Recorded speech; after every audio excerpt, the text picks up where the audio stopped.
neku pravu. Da, draga. Moramo pljesat.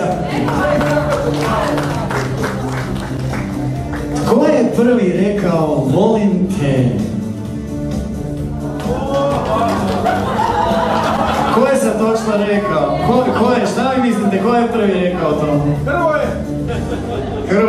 Hrvoje priznao. On je rekao, a ja sam na to kao rekla. Jeste čuli? On je rekao, da, draga, volim te. Tko bi mogao koga pobijediti ruku na ruku?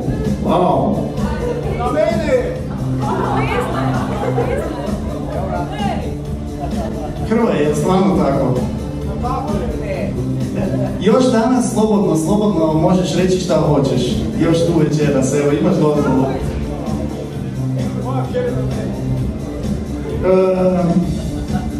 Ko će peglati?